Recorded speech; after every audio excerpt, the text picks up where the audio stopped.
안녕하세요. 4월 20일 수요일 아침입니다. 말씀과 함께 새롭게 여는 소망의 아침을 시작하겠습니다.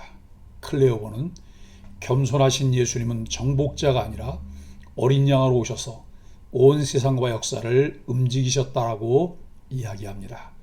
마태복음 27장 27절로 44절까지 말씀을 본문으로 하여 십자가에 못 박히신 만왕의 왕이라고 하는 주제로 함께 은혜를 나누기를 원합니다.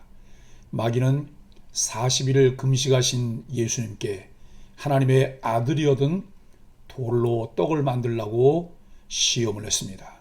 마귀의 유혹은 예수님을 위한 것처럼 보입니다. 예수님이 십자가에 달리셨을 때에도 지나가는 자들이 마귀와 똑같이 하나님의 아들이어든 자기를 구원하라고 시험합니다. 그러나 이번에도 예수님은 거부합니다. 진정한 하나님의 아들은 자기 유익을 생각하지 않습니다. 예수님은 모든 사람을 구원하기 위해 묵묵히 십자가 죽음을 감내하십니다. 하나님의 구원 계획을 이루시려는 분명한 목적에 따라 철저하게 순종하셨던 모습에서 그리스도인의 삶을 배워야 합니다. 사람의 제일된 목적이 하나님을 영화롭게 하는 것과 영원토록 그를 즐거워하는 것이라는 것이 우리 삶의 기본 베이스가 되어 그렇게 살아가려는 노력들이 꾸준하게 이루어져야 합니다. 총독의 군병들이 예수님께 홍포를 입히고 가시관을 씌워 희롱한 후 그분을 끌고 나갑니다.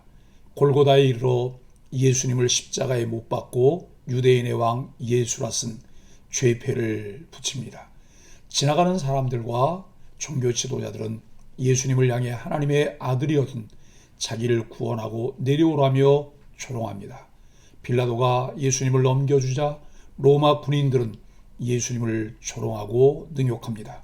메시아이신 예수님이 이들의 눈엔 그저 메시아 자처자일 뿐이며 실상은 하찮은 존재이면서 감히 로마 황제의 패권을 넘본 반역 죄인이었습니다.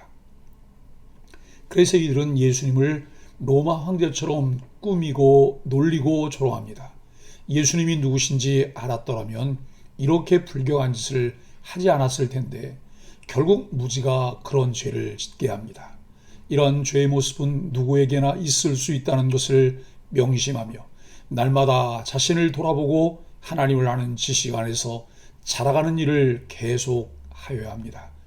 조롱을 마친 후 로마 군인들은 유대인의 정서를 거스르지 않도록 예수님의 원래의 모습으로 옷을 갈아입힌 후 십자가형 집행장으로 데려갑니다.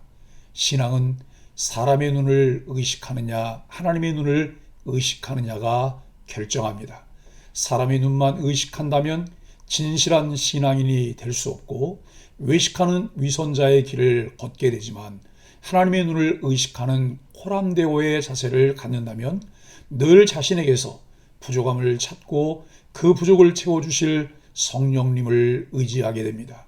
이들은 지친 예수님을 대신하여 길 가던 구레네 시몬이란 자에게 강제로 십자가를 옮기게 하여 골고다에 도착해 예수님을 로마에 반역한 강도 2명과 함께 십자가에 못 박습니다.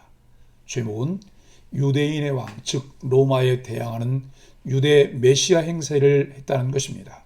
십자가에 못 박힌 예수님을 조롱하는 길거리의 행인과 유대의 종교 지도자 그리고 예수님과 함께 못 박힌 강도들도 예수님이 거짓 메시아로 판명되었다고 생각하고 조롱합니다. 이들은 예수님이 진정한 이스라엘의 메시아고 진정한 하나님의 아들이라면 이렇게 비참하게 십자가형을 당할 리가 없다고 가정하며 예수님께 십자가에서 내려오라고 그렇게 하여 자신의 메시아됨과 하나님의 아들됨을 증명하라고 합니다. 사람의 생각과 하나님의 생각은 근본적인 것부터 달라서 사람들은 하나님의 그 깊고 넓은 계획과 은혜를 다 알 수가 없습니다. 힘이 없어 당하는 것이 아니라 입이 없어 말을 안 하는 것이 아니라 인간을 향한 하나님의 사랑과 대의를 이루시려는 하나님의 그 깊은 뜻이 있기 때문입니다. 이것을 알아가며 하나님의 그 선하심을 닮아가는 것이 신앙입니다. 이들의 이러한 생각은 광야에서 예수님을 유혹했던 사탄의 시험을 그대로 반영합니다.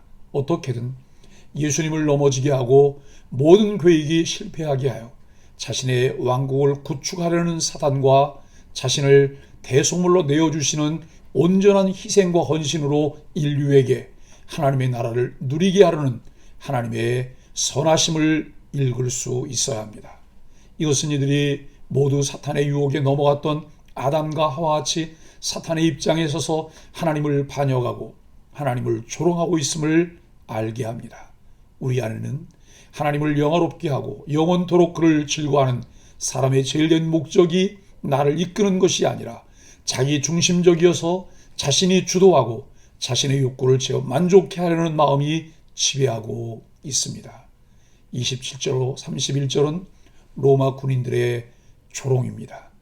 유대인에게 버림받으신 예수님은 이방인으로부터도 조롱과 멸시를 당하십니다. 이방인인 로마 군인들은 잠시 후면 십자가에서 죽게 될 유대인 죄수에게 조롱조의 즉위식을 거행합니다. 예수님의 옷을 벗기고 자주색 망토를 입힙니다. 가시면류관을 머리에 씌우고 오른손에 갈대를 쥐어줍니다. 그런 후 무릎을 꿇고 만세 유대인의 왕이라며 희롱합니다. 예수님께 침을 뱉고 갈대로 머리를 칩니다. 예수님은 모든 조롱을 묵묵히 감당하십니다. 영광과 존귀의 관을 쓰미 합당하신 만왕의 왕이 우리의 죄사함을 위해 멸시와 천대를 당하십니다. 무지하고 완악한 인간과 그들을 인내와 사랑으로 품으시는 예수님을 대조합니다. 로마 군인들이 예수님을 조롱하는데 사용한 물품들은 무엇을 상징할까요? 힘이 있지만 자기 방어를 하시지 않은 예수님의 본을 어떻게 따를까요? 32절로 44절은 만일 하나님의 아들이어든이라고 하는 말씀입니다. 인류의 죄 문제를 단번에 해결할 이는 죄 없으신 하나님뿐입니다. 예수님이 공생의 일을 시작하실 때에 마귀의 시험 중 하나는 내가 하나님의 아들임을 입증하라는 것이었습니다. 예수님은 하나님을 시험하지 말라라며 마귀의 유혹을 물리치셨습니다. 십자가 위에서도 이 시험은 계속됩니다.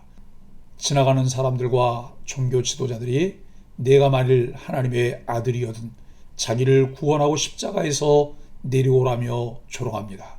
사람들은 고난당하시는 예수님을 보며 하나님이 함께 하시지 않는다고 말합니다. 그러나 예수님은 끝까지 하나님을 신뢰하며 인류 구원을 향한 하나님의 뜻에 죽기까지 순종하십니다. 십자가는 예수님이 수치를 당하심으로 우리의 모든 수치가 굴러가게 된 구원의 현장입니다. 하나님께서 일하시는 방법은 사람들의 방법과는 아주 대조적인 경우들이 많습니다. 오래 참으심을 통해 결과를 만들어내시고 그 결과를 모든 사람들이 누리게 하십니다. 십자가에 달리신 예수님을 보며 사람들은 무슨 말로 희롱했나요? 하나님이 계시지 않는 듯한 괴로운 상황에서 나의 말과 행실은 어떠한가요? 사랑하는 소망의 가족 여러분, 예수님은 이 세상을 만드신 창조주시며 하나님의 아들이십니다. 모든 인간의 경배를 받으셔야 마땅한 예수님은 우리를 위해 죄인의 모습이 되어 십자가에 달리셨습니다. 범죄한 인간들에게 쏟아 부으셔야 할 모든 진노를 십자가에 달리신 예수님에게 다 쏟아 부으셨습니다. 그럼에도 예수님은 겟세마네의 깊은 고뇌의 기도로 묵묵히 순종하시는 길을 가셨습니다. 십자가에 못 박히신 만왕의 왕이 이루어 놓으신 그 구원의 놀라운 은혜와 그 사랑을 우리가 누리고 있습니다. 이 은혜와 사랑을 누리며 날마다 거룩한 사람으로 새 사람을 이루며 점진적 성화를 이루는 은혜가 있기를 바랍니다.